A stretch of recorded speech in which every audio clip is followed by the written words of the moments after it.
Welcome back to my channel. നമ്മുടെ Munnar വ്ലോഗിൻ്റെ second പാർട്ടാണിത് കേട്ടോ. First part കാണാത്തവർ നമ്മുടെ താഴെ ഞാൻ ഡിസ്ക്രിപ്ഷൻ ബോക്സിൽ ലിങ്ക് കൊടുക്കുക, അപ്പോൾ കണ്ടു നോക്കുക. അല്ലെന്നുണ്ടെങ്കിൽ ഐ കാർഡിൽ വരും. അപ്പോൾ എന്തായാലും തീർച്ചയായിട്ടും കാണണം കേട്ടോ. അപ്പോൾ ഇപ്പോൾ നമ്മൾ എത്തി നിൽക്കുന്ന വട്ടവടയിലാണ്. സ്ട്രോബെറി ഒക്കെ പറിക്കാമെന്ന് കരുതി ഓടി വന്നതാണ്. പക്ഷേ എന്താ പറയുക, സ്ട്രോബെറിയുടെ വിളവെടുപ്പെല്ലാം കഴിഞ്ഞായിരുന്നു. ഓൾമോസ്റ്റ് പച്ചക്കറി എല്ലാം തന്നെ അവർ പറിച്ച് തീർന്നായിരുന്നു. പിന്നെ കുറച്ച് അവരവരുടെ വീട്ടാവശ്യത്തിന് വേണ്ടി നിർത്തിയിട്ടുണ്ടായിരുന്നു. എന്തായാലും ഞങ്ങളിപ്പം അവിടെ കുറച്ച് ക്യാരറ്റും ബീട്രൂട്ടും ഒക്കെ പറിച്ചു. അതിവിടെ ഇപ്പോൾ കാണിക്കാം. ഈ ഒരു അങ്കിളിൻ്റെ വീട്ടിൽ നിന്നായിരുന്നു, അവരുടെ ഒരു തോട്ടത്തിൽ നിന്നായിരുന്നു. അപ്പോൾ അവർ തന്നെ സ്ട്രോബെറി ഒക്കെ പറിച്ച് ഇതുപോലെ ജാം ആക്കിയിട്ടുണ്ടായിരുന്നു. അവർ നമ്മൾ ജാമും ഒക്കെ വാങ്ങി. നല്ല ടേസ്റ്റി ആയിട്ടുള്ള ജാമാണ്, ഹോം മെയ്ഡാണ്. അവർ കെമിക്കൽസ് ഒന്നും തന്നെ പ്രിസർവേറ്റീവ്സ് ഒന്നും ചേർക്കാത്തതാണ്. അപ്പോൾ എന്തായാലും നമ്മൾ ഹാപ്പി ആയിട്ട് അവിടെ നിന്ന് വീണ്ടും മൂന്നാർ കാഴ്ചകളിലേക്ക് മടങ്ങാം. ഇങ്ങനെ തേയിലത്തോട്ടം നോക്കി മലകൾ നോക്കി ഇങ്ങനെ നിന്ന് പോകാനായിട്ട് നല്ല സുഖമാണ്. എനിക്ക് ഒരുപാട് ഇഷ്ടപ്പെട്ടു. ഇപ്പോൾ പോയിക്കൊണ്ടിരിക്കുന്നത് യൂക്കാലി മരങ്ങളുടെ കാട്ടിലൂടെയാണ്. അങ്ങനെ നമ്മൾ കാടും മലയും എല്ലാം കഴിഞ്ഞ് തോപ്പൻസ് ഫാം ഹൗസും ഒക്കെ വിസിറ്റ് ചെയ്തായിരുന്നു. പിന്നെ ഇപ്പോൾ പോയിക്കൊണ്ടിരിക്കുന്നത് മറയൂർ വനത്തിലൂടെയാണ്. ചന്ദനക്കാട് എന്ന് വേണമെങ്കിൽ പറയാം. ഒത്തിരി ചന്ദനമരങ്ങളുണ്ട്. രണ്ട് സൈഡുമായിട്ട് കാണുന്ന മിക്കതും ചന്ദനമരങ്ങളാണ്. എല്ലാത്തിലും നമ്പരും ഇട്ടിട്ടുണ്ട് കേട്ടോ. ചെറിയൊരു റോഡാണ്, അപ്പോൾ സ്ലോ ഡ്രൈവ് ആണ് ഇതിൽ പറ്റത്തുള്ളൂ. മൃഗങ്ങളൊക്കെ എപ്പോൾ വേണമെങ്കിലും വരാമെന്നാണ് അവർ പറയുന്നത്. അപ്പോൾ നമ്മളിങ്ങനെ പതിയെ മൂവ് ചെയ്തുകൊണ്ടിരിക്കുകയാണ്. അതിനുശേഷം നമ്മൾ മറയൂർ ശർക്കര വാങ്ങാമെന്ന് കരുതി. അപ്പോൾ മറയൂർ ശർക്കര വിൽക്കുന്ന ഇവിടെയാണത് പ്രോസസ്സിങ്ങും കാര്യങ്ങളും ഒക്കെ ഇവിടെ തന്നെയാണ് നടക്കുന്നത്. അപ്പോൾ അവിടെ നിന്ന് നമ്മൾ 2 ടൈപ്പ് ശർക്കര ഉണ്ടായിരുന്നു. ജീര ശർക്കര എന്നും പറഞ്ഞു, അല്ലാതെ നോർമലായിട്ടുള്ളതൊക്കെ. അപ്പോൾ അത് രണ്ടും നമ്മൾ വാങ്ങി. നല്ല സൂപ്പർ ശർക്കരയാണ് കേട്ടോ. അതുപോലെ അതിൻ്റെ അടുത്തുള്ള ഏരിയ ആണ്. ഇവിടെ കുറച്ച് ഇതുപോലെ തേനീച്ച കൂടൊക്കെ ഉണ്ടാക്കി വെച്ചിട്ടുണ്ട്. തേനുണ്ടോ എന്നറിയില്ല. അപ്പോൾ നമ്മൾ മറയൂറിൻ്റെ ഭംഗി ആസ്വദിച്ച് കഴിഞ്ഞ് ഇനി നമ്മൾ മറയൂർക്ക് വരുന്ന ആ ഒരു അടുത്ത ഏരിയ തന്നെയാണ് കാന്തല്ലൂർ. അപ്പോൾ ഈ കാണുന്നതൊക്കെ കാന്തല്ലൂരിൻ്റെ മുകളിൽ നിന്നുള്ള ഒരു വ്യൂ ആണ് കേട്ടോ. അപ്പം എല്ലായിടത്തും കാടും മലയും, ഒരു മല കഴിഞ്ഞ് അടുത്ത മല, അങ്ങനെയൊക്കെ തന്നെയാണ്. പക്ഷേ നല്ല ഭംഗിയാണ്. എന്താണെന്ന് അറിയത്തില്ല, നല്ല രസമാണ് ഇങ്ങനെ കാണാൻ. അപ്പോൾ നമ്മൾ മൂന്നാറിൽ 2ാമത്തെ ദിവസം സ്റ്റേ ചെയ്ത ഈ ഒരു ഹോം സ്റ്റേയിലാണ്.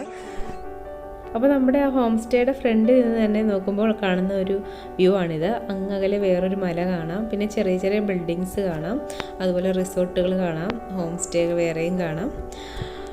അപ്പം നമ്മൾ ഇവിടെയാണ് സ്റ്റേ ചെയ്തത്. ഈ വീടിൻ്റെ തന്നെ സൈഡിലെ ഭാഗത്തായിട്ടാണ് നമുക്ക് ചായ കുടിക്കാനൊക്കെ അറേഞ്ച് ചെയ്തിരിക്കുന്നത്.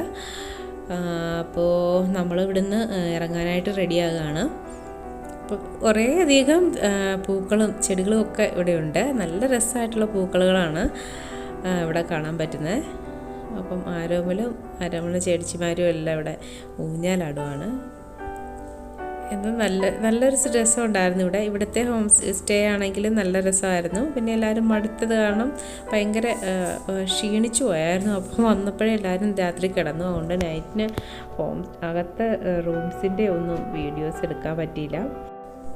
അപ്പോൾ അവിടുന്ന് അധികം സമയം കളയാതെ തന്നെ നമ്മൾ പെട്ടെന്ന് തന്നെ ഇറങ്ങി. അപ്പോൾ അടുത്തത് നമ്മളിപ്പോൾ കാണാൻ പോകുന്നത് ടോപ്പ് സ്റ്റേഷനാണ്. അപ്പോൾ ടോപ്പ് സ്റ്റേഷൻ്റെ മുകളിൽ വരെ നമുക്ക് വണ്ടി പോവില്ല. അപ്പോൾ താഴെ ഭാഗത്തായിട്ട് വണ്ടി നിർത്തിയതിന് ശേഷം എല്ലാവരും മുകളിലേക്ക് നടക്കുകയാണ് ചെയ്യുന്നത്.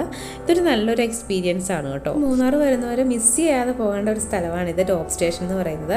അപ്പോൾ ഈ അങ്ങ് സൂം ചെയ്ത് ഞാൻ കാണിക്കുന്നില്ല, അവിടെ നിന്ന് നമ്മൾ താഴേക്ക് ഇറങ്ങി വന്നതാണ്. അപ്പോൾ ഏറ്റവും ടോപ്പ് ഭാഗത്ത് നിന്നിട്ടുള്ള ഒരു വ്യൂ ആണിത്. ഇവിടെ നിന്ന് ഒരുപാട് ഫോട്ടോസ് എടുത്തു. അതിൻ്റെ കുറച്ച് ഭാഗം അങ്ങ് മാറിയായിട്ടൊരു വലിയ പാറക്കെട്ടുണ്ട്, അതിൻ്റെ മുകളിൽ കയറി നിന്നിട്ടുള്ള വ്യൂ ആണത്. അപ്പം അവിടെ നിന്ന് നമ്മൾ വീണ്ടും മൂവ് ചെയ്യാണ്. വീണ്ടും നമ്മുടെ തേയിലക്കാട്ടിലൂടെയുള്ള ഒരു യാത്ര. ശരിക്കും പറഞ്ഞാൽ വൈകിട്ടായപ്പോഴേക്കും നമ്മുടെ സൂര്യൻ അസ്തമിച്ച് വരുന്ന സമയമാണ്. അപ്പം അസ്തമയ സൂര്യൻ്റെ വെളിച്ചവും അത് നമ്മുടെ തേയിലത്തിൻ്റെ തളിരിലയെ തട്ടിയിട്ടുള്ള ആ ഒരു വ്യൂ എന്ന് പറയുന്നത് ഭയങ്കര രസമാണ്. ഇപ്പം വാട്ടർഫാൾസിൽ എത്തിയിട്ടുണ്ട് കേട്ടോ. ഇത് മൂന്നാറിൽ തന്നെയാണ്. എന്താ പറയുക, ലക്കം വാട്ടർഫാൾസ് മിസ് ചെയ്യരുത്. കാരണം മൂന്നാറിലെ തന്നെ ഏറ്റവും നല്ലൊരു വാട്ടർഫാളാണ്. അതുപോലെ തന്നെ ഇവിടുത്തെ വെള്ളം എന്ന് പറഞ്ഞാൽ കുളിക്കണം എന്ന് അല്ലെങ്കിൽ വെള്ളത്തിൽ ചാടണം എന്നുള്ള ഒരു രീതിക്കാണ് എല്ലാവരും തന്നെ ഇറങ്ങിയത്. പക്ഷേ നമ്മൾ വിചാരിച്ച പോലെയല്ല. കാലൊന്ന് വെള്ളത്തിലൊന്ന് തട്ടാൻ പോലും പറ്റില്ല, കാരണം അത്രയ്ക്ക് തണുപ്പാണ്. തട്ടിയാൽ നമ്മൾ പിന്നെ ഒരു തരത്തിലാണ് ആ വെള്ളത്തിൽ കൂടെ ഒന്ന് നടന്നത്, കാരണം അത്രയ്ക്ക് തണുപ്പാണ്. ഐസ് വാട്ടർ എന്നൊക്കെ പറയുന്നത് എങ്ങനെയാണോ അതേപോലെ തന്നെയാണ്. അതുപോലെ സൗണ്ട്, നമ്മുടെ ഈ പാറക്കെട്ടുകളുടെ ഇടയിലൂടെ ഈ വെള്ളം ഇങ്ങനെ വീഴുന്ന ആ ഒരു സൗണ്ട് ഉണ്ടല്ലോ, എന്ത് രസമാണെന്നറിയോ. അപ്പം ഈ കാണുന്ന വലിയ പാറക്കെട്ടിൻ്റെ മുകളിലൊക്കെ നമ്മൾ കയറി നിന്നായിരുന്നു. ഫോട്ടോസ് പറ്റുമെങ്കിൽ ഞാൻ അപ്ലോഡ് ചെയ്യാം ഇതിൻ്റെ കൂടെ തന്നെ. അങ്ങനെ എല്ലാവരും നന്നായിട്ട് എൻജോയ് ചെയ്തു. കണ്ടോ, ഈ ഒരു വലിയ പാറക്കെട്ട് കാണുന്നില്ലേ? അപ്പോൾ അതിൻ്റെ മുകളിൽ നമ്മൾ കയറിയായിരുന്നു കേട്ടോ. കാണുമ്പോൾ ഇത്തിരി ചെറുതായിട്ട് തോന്നും, പക്ഷേ നമ്മൾ കയറാൻ നിൽക്കുമ്പോഴാണ് ബുദ്ധിമുട്ട്. അതുപോലെ ആ വാട്ടർഫോൾ മുകളിൽ നിന്ന് വെള്ളം ചാടുന്ന അവിടെയാണേലും കയറി നിൽക്കാൻ പാടില്ല, കാരണം അത് നല്ല ഹൈറ്റാണ്. കണ്ടോ, വെള്ളം കണ്ടോ, നല്ല കണ്ണുനീര് പോലത്തെ വെള്ളമാണ്. അപ്പോൾ എല്ലാവരും കാല് വെള്ളത്തിലിട്ടിട്ട് തന്നെ ഭയങ്കര തണുക്കുവാണ്. കുറച്ച് ഫോട്ടോസൊക്കെ എല്ലാവരും ഇവിടെ ഒന്ന് ഫോട്ടോസ് എടുക്കുവാണ്. ഫോട്ടോസ് എടുക്കാൻ വേണ്ടിയിട്ടാണ് കൂടുതൽ ആൾക്കാരും ഇവിടെ ഇറങ്ങി നിൽക്കുന്നത്. ആരും തന്നെ കുളിച്ചില്ല. ഞങ്ങളുടെ കൂടെ ഉണ്ടായിരുന്ന വേറെ ടൂറിസ്റ്റുകൾ വന്ന് ആരും തന്നെ കുളിച്ചില്ല. കണ്ടോ, നമ്മൾ ആ മലയുടെ മണ്ടയിൽ കയറിയിരിക്കുന്നതാണ്. മലയല്ല, വലിയൊരു പാറക്കല്ലാണ്. ഒരു തരത്തിലാണ് അതിൻ്റെ മണ്ടയിൽ കയറിയത്. ഞങ്ങളെല്ലാവരും നിന്ന് ഫോട്ടോസൊക്കെ എടുത്തു. എന്തായാലും അടിപൊളിയായിട്ട് ഈ ഒരു ട്രിപ്പ് എൻജോയ് ചെയ്തു. അപ്പോൾ നമ്മൾ ഏറ്റവും കൂടുതൽ സമയം ചിലവഴിച്ചത് ഈ വാട്ടർഫോൾസിലാണ്. കാരണം ഇവിടുന്ന് വൺസ് ഒന്ന് ഇറങ്ങിക്കഴിഞ്ഞ് കഴിഞ്ഞിട്ട് എല്ലാവരും ഒന്ന് തിരിച്ച് കയറാനായിട്ട് ഭയങ്കര പാടാണ്. എല്ലാവർക്കും മടിയായിരുന്നു ഇവിടുന്ന് തിരിച്ചു പോരാനായിട്ട്. കാരണം അതുപോലെ രസമാണ്, നമുക്ക് ഒരുപാട് ഇഷ്ടപ്പെടും. ഇതാണ് ലക്കം വാട്ടർഫോൾ. നമ്മൾ വെള്ളത്തിലൊക്കെ ഇറങ്ങി ചാടി ഇരിക്കുകയാണ്. അടിപൊളിയാണ്. മൂന്നാർ വരുന്നവർ ലക്കം വാട്ടർഫോൾ മിസ് ചെയ്യരുത്. ഇവിടെ വന്ന് എൻജോയ് ചെയ്തിട്ട് പോവാം.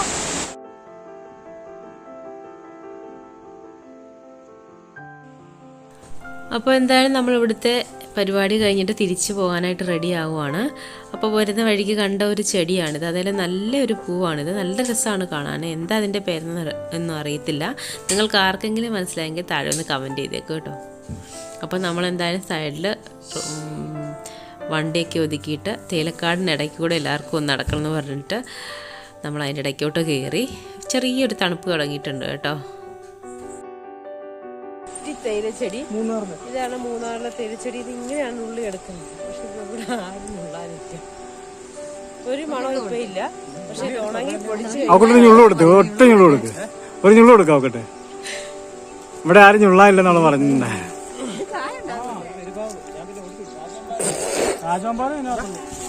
വാ പണി കേറാ.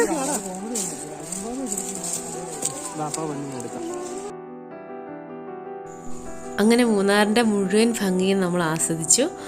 അങ്ങനെ പതിയെ നമ്മൾ മല ഇറങ്ങി തുടങ്ങിയിട്ടുണ്ട്. അപ്പോൾ സൂര്യൻ അസ്തമിച്ച് വരുന്നതോടനുസരിച്ച് ഞങ്ങൾ മല ഇറങ്ങി. അസ്തമയ സൂര്യൻ്റെ ഭംഗി കണ്ടു, എന്ത് രസമാണ്.